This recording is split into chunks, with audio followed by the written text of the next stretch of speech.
control of your future. I'm currently in charge of the Suzuki Yoshimura Super Sport program. I wouldn't be here today without MMI on my resume.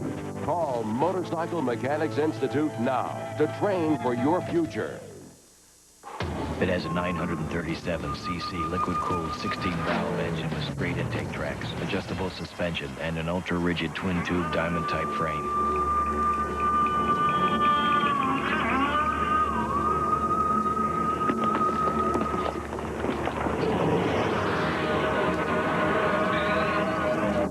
Best of all, it's comfortable on any road. Suzuki RF 900R.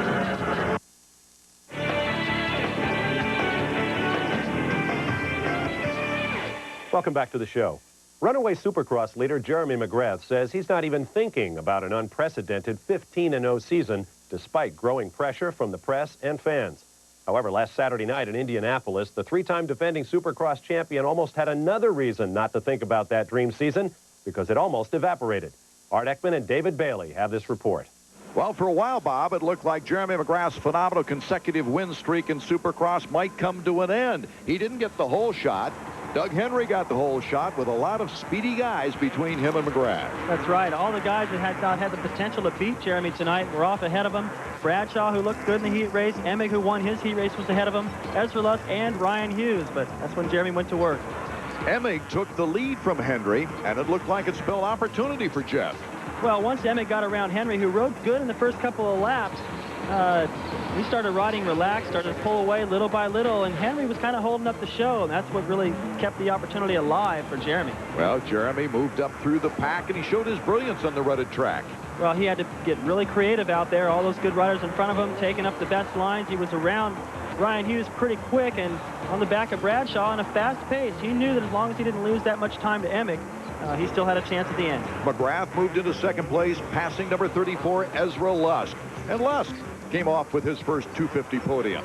I was impressed with the way Lusk rode tonight. Once he made the mistake and let Jeremy around, he stayed close. And Jeremy you could look over his shoulder coming out of all the corners and see him right there. He kept getting it on the pit board.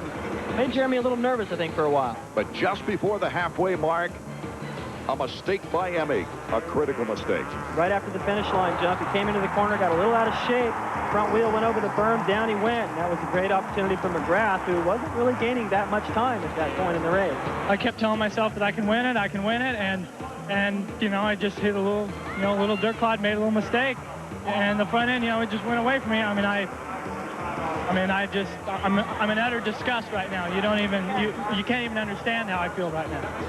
Emig would get up to take a second place. This track was costly to many riders. Damon Bradshaw and Kyle Lewis for 2. Well, they crashed hard on the big triple right next to that concrete floor, and Bradshaw went down hard, landed on the bike, and got up pretty slow. A lot of riders going down because of the rut. Jeremy McGrath, win number 10 on the season in 10 races with 5 races left to break his all-time win record for one season. The track was dangerous. As you can see, it just looks like a comb going up the jumps. You got to pick your lines, and that's what I was trying to do. Jeff was riding a great race, and I think he got a little bit antsy once he saw that I was catching him a little bit. And, that's what happens when you're on this tough of a track like this. As we take a look at the 250 points race, McGrath could pretty much sit out 3 of the last 5 races and win the title. The battle is on for second. Well, it's all between Team Kawasaki. Huffman, who had a poor race here tonight, lost a lot of points to second and third in the series. Emig and Hughes, and I think those riders are really going to be gunning for second place and the best rider on the team this year. Well, Bob, the series now goes to Tampa, Florida to see if Jeremy McGrath can keep his string alive. Right now, he's pitching a perfect game. Thanks, guys. A quick reminder to catch 2 hours of high-flying action from the RCA Dome, heat races and all, right here on ESPN2, right after the Malaysian Grand Prix broadcast. That's Sunday, April 7th at 6 p.m. on the East Coast, 3 o'clock out west. Now let's hear from MMI's premier technical spokesman, Bernie Thompson, with this week's shocking tech tip. Back when I was racing, with about 6 inches of travel, we didn't have all the damping adjustments available today. With all the rebound and compression damping adjustments, you can dial your motorcycle into most track conditions. But if you're not using it, or you don't understand how it works, you're not getting your money's worth. So I brought in the expert, Gil Valancourt, from Works Performance Products. Thanks, Bernie. First, let's look at how damping is accomplished. In our work shocks, the ball check valves and spring control compression, while the flapper stack controls rebound. The low-speed needle is adjusted with this adjustment here, clockwise being more rebound damping, counterclockwise being less rebound damping. Remember that the external damping adjustments affect mostly low-speed damping, such as when the motorcycle goes through a dip or over a jump. Well, that's rebound damping, Gil. Tell us a little bit about compression. The compression damping is adjusted at the reservoir by means of this knob, and if it's turned clockwise, it increases the damping, counterclockwise reduces the damping. Thank you for those suggestions, Gil. Use those to dial in your suspension, and you'll have a smoother ride. For Gil Zellencourt and Works Performance and the Motorcycle Mechanics Institute, I'm Bernie Thompson. Thanks, Bernie. We're still accepting entries for our second MotoWorld MMI Scholarship giveaway of 1996. The ride is worth $5,000, and it's good at MMI campuses in either Phoenix or Orlando. So don't delay. Call 1-800-225-1234. The deadline for round 2 is April 29th, and that's just around the corner. The number again, 1-800-225-1234. When MotoWorld continues, plenty more pavement racing action for you, from dry and arid to wet and wild. So stay with us. MotoWorld is being brought to you in part by the Motorcycle Mechanics Institute, the only major manufacturer-endorsed motorcycle training institution. This is the story of an ex-Marine turned school teacher. Her class is quite a challenge. Yet, she gives them hope. There are no victims in this classroom. You better be for real. She is a credit to the Corps. Once a Marine, always a Marine. And she Is a babe. See Dangerous Minds. Pull up a chair, because TCI is bringing it home on pay-per-view.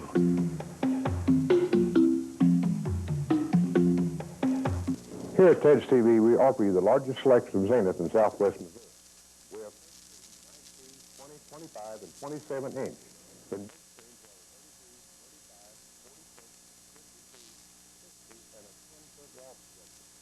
right now, on selected models of Zenith, I can offer you no down payment and no payments till January of 1996. The Ted's TV Appliance Center, we're working on our 40th year.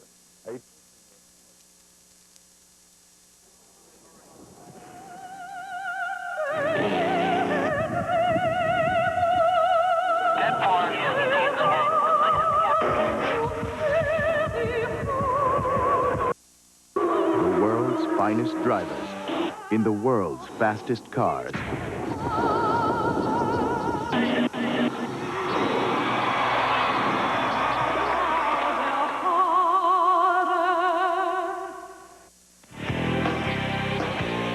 Suzuki presents the MotoWorld Suzuki Event Calendar. A look at some of the major events coming up in the world of motorcycles and ATVs. Easter weekend means a big lull in major event action, but race fans in Tampa, Florida will be saved this coming Saturday night as round 11 of the AMA Supercross Tour unfolds. Jumping ahead to the following weekend, the AMA Hare Scrambles and Cross Country Series will merge for their one and only doubleheader of the year at Loretta Lynn's Dude Ranch, April 14th. And the amateurs will be out in full force for the NMA Mini World Grand Prix, the 12th through the 14th. Pee-wees stay clear of the casinos. Besides, MotoWorld is the place to be for all the racing highlights of the week. Now, last weekend was mega hectic for the nation's top privateer road racing teams. Both the North American Sport Bike and WERA schedules went head-to-head at opposite ends of the country. We'll begin with action from a soaking Road Atlanta, which played host to the NASB headline Formula USA racers. Now, a great sidebar story was developing in the garage, where retired endurance legend Michael Martin had been asked to pinch hit as team manager for Team Valvoline Suzuki. One of Martin's trademarks in his heyday was his skill in the wet. But as every coach knows, there's only so much you can do from the bench. In fact, Road Atlanta was better suited for racing ducks than dragging knees. Rounds 5 and 6 of the 18-race NASB schedule did a good imitation of the Grand Prix monsoon, but the show went on. First race of the day, Michael Fitzpatrick with the lead through the famous S's, which stand for slippery, slick, and sliding off the track. Fritz Kling on his number 2 Yamaha Monster FCR 1000 picks up the lead ahead of number 3 Trey Beatty and 45 Curtis Adams. Kling, a 3-time winner at Road Atlanta, controlled the pace from that point forward and opened a big lead. No one else close to challenging in the first few laps. Then again, rain at Road Atlanta only means restart. Now, how do you define optimist? How about trying to put out a fire on your bike with your hands? Meanwhile, Kling was back to his usual tricks. Through and out of the gravity cavity, Kling moves wide, gives Adams a moment of hope, but Fritz would continue to pummel the 32-rider field, eventually steal the lead right back from Adams. Meanwhile, 94 champ Dave Sadowski, racing on his home track, used all his tricks to finish third. Kling takes the checkers, 4 seconds and change ahead of Adams, his first series victory of the year. Now on to round 6 and the final FUSA outing of the afternoon. Kling hoping for the sweep, building an insurmountable lead with number 3 Beatty, a distant threat.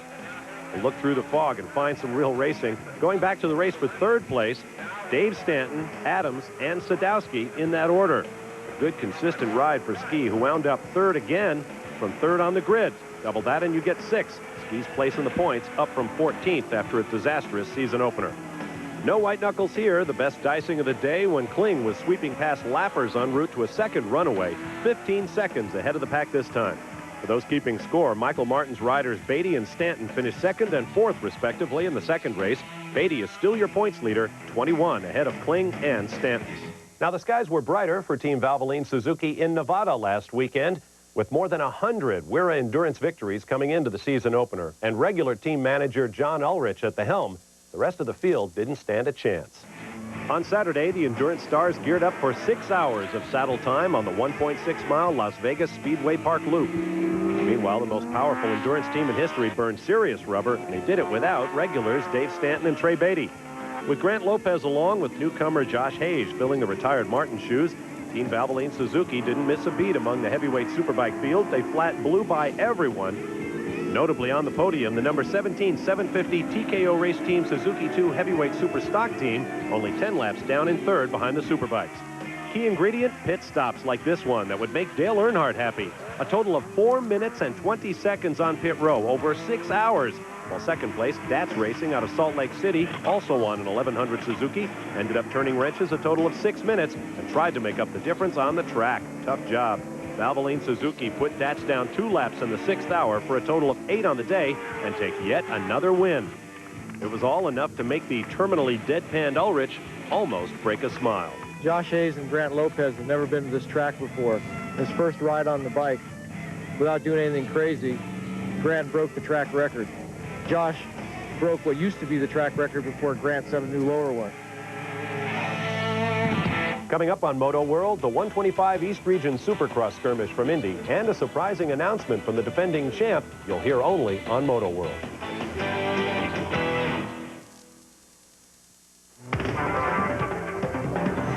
Throw the Suzuki Katana 600 at a few of your favorite curves. You'll like how it feels, how it looks, and how much fun it is to ride.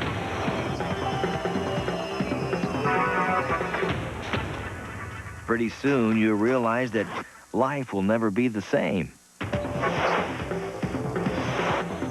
The Suzuki Katana. Enter the Performance Zone with split-fire Performance V spark plugs.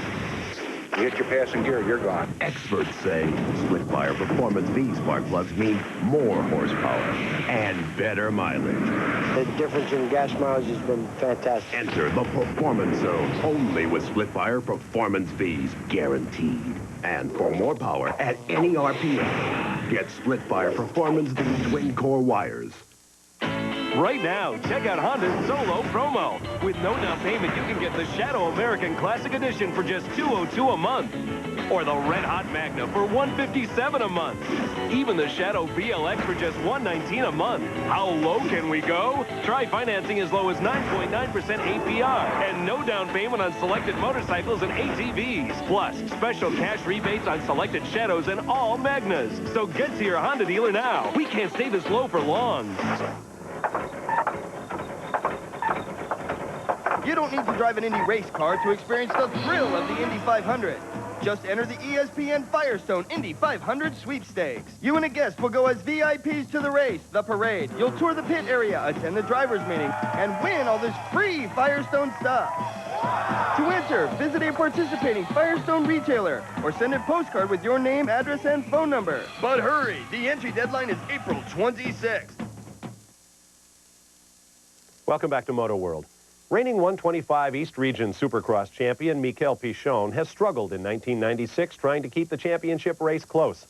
Last Saturday in Indy, however, the Frenchman may have managed to restore some order to the points race, as Art Ekman explains.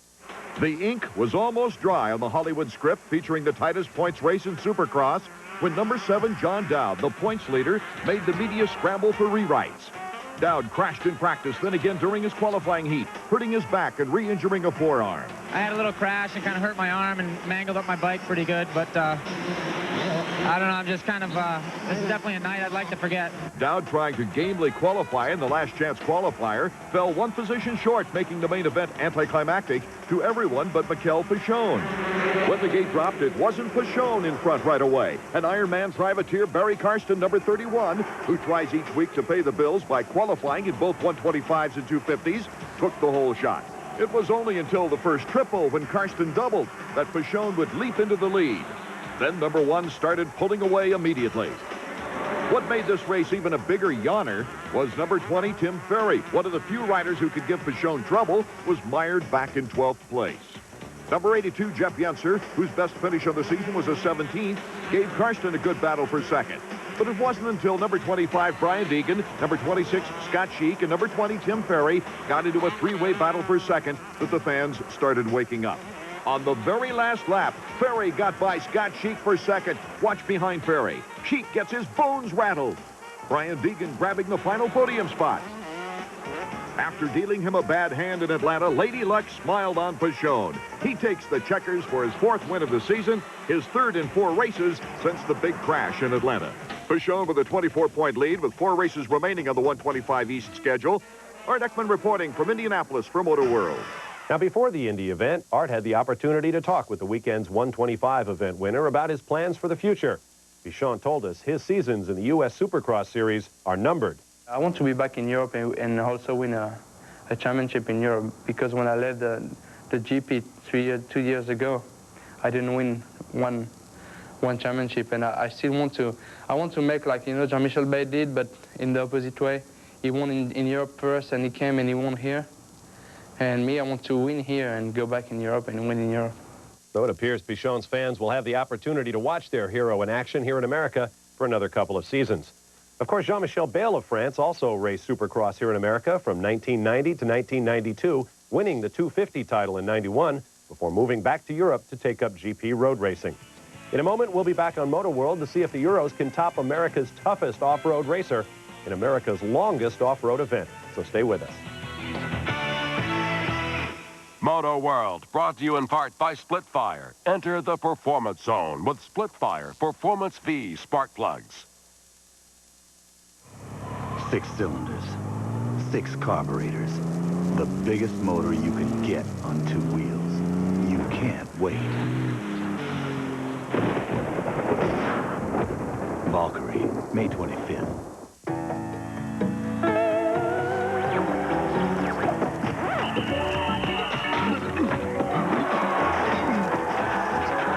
NPSL, indoor soccer. It turns your living room into a rec room. Fact, red lights last longer when you're in a hurry. Fact, there's always 10 hot dogs and only 8 buns. Fact, you can't get a great deal on a great bike. Well, fact this. Right now, during Suzuki Fest 96, you'll get all kinds of great deals on our hottest bikes, like the classic street cruiser Savage 650 for only $99 a month. Or get the responsive Katana 600 for only $139 a month. But you better hurry, because unlike your grandma's fruitcake, Suzuki Fest 96 won't last forever. And that's a fact. Finally today on MotoWorld, the Vegas to Reno, at nearly 500 miles, America's longest off-road cross-country event. This year's inaugural edition, held last Friday, attracted top off-road stars from around the world. But for our money, the true stars of the show were on 2 wheels, and of those, none shined brighter than Ty Davis. Promoter Casey Folks is the first to admit this one-day spectacle is more like the old Frontier 500 rather than the infamous 6-day, 1,800-mile Nevada Rally, which is officially on hiatus for 96. Nevertheless, for Casey and over 300 riders, the day began long before the official 5 a.m. start and lasted till the final checkers wave some 11 hours later. And for the 70-plus teams who finished, the roller coaster of a ride was well worth the effort. The most prevalent force Mother Nature threw into the mix was high winds that kept the bikes on edge and even grounded our MotoWorld choppers for most of the event. However, our trusty crash catchers planted themselves in key spots to find fodder for good TV. I guess one problem with having lots of room to roam the open range is that it's tough to learn from the mistakes of the riders in front of you. As you can see, some didn't. Among the top European trailblazers on hand, Heinz Kinnegadner of Austria, who led the Granada-Dakar Rally in the early stages this year. Kinney would finish atop the four-stroke pros and 6th overall. Kinnegadner teamed with 38-year-old Danny Laporte and finished 35 minutes ahead of second in class. So you think they're a force to be reckoned with? As far as the level of competition here, it's pretty unbelievable. Almost scary. It's almost, in fact, it is scary for a guy my age. You want to talk competition? I'd hate to see the Vegas odds of Ty Davis not winning this event. Zip Ty shared his KX250 with fellow team Greenster Paul Krause, with whom he won the Baja. Ty running the first and last 150-mile stints, Paul the 200 in between, both averaging almost 60 miles per hour. From the third row, Davis fought off the dust at sunrise and passed the leaders only 6 miles out, then handed Krause a 3-minute lead after the first third of the race. The team would be challenged by the other big Kawasaki combo of Greg Zitterkoff and Dave Ondas, but even with an impromptu change of brake pads, Davis would mount another charge in the final stage to finish 3 minutes 47 seconds ahead of the pack. I lost when I talked to Casey, and I said, you know, okay, I'm going to go, and it's going to be a big race, and I want to win it. It was tough all day long. It was a close race. Bikes stayed together, and couldn't ask for anything better than that. Congratulations, Ty. Your Open Pro Top 5 shows Zitterkoff and Ondas just 9 seconds ahead of the third-place Honda-mounted team of Jeff Kapp and last year's Nevada Rally winner, Johnny Campbell. And we are flat out of time for this week. Be sure to join us next week for a whole new half hour of reports from the two-wheeled racing world. Catch MotoWorld next week here on ESPN2, Friday, April 12th at 10:30 p.m. Eastern, 7:30 Pacific, with rebroadcast Saturday at 10:30 a.m. and Sunday, the 14th, at 3 p.m. Eastern Time. For all of us here at MotoWorld, I'm Bob Varsha. So long, everyone. MotoWorld has been brought to you by Honda Motorcycles and ATVs. Get to your dealer now for the lowest deals of the year. Discover today's motorcycling. For the straight facts on motorcycling, call 1-800-833-3995. And by Suzuki. Right now, your Suzuki dealer has the ride you've been waiting for and the financing to get it.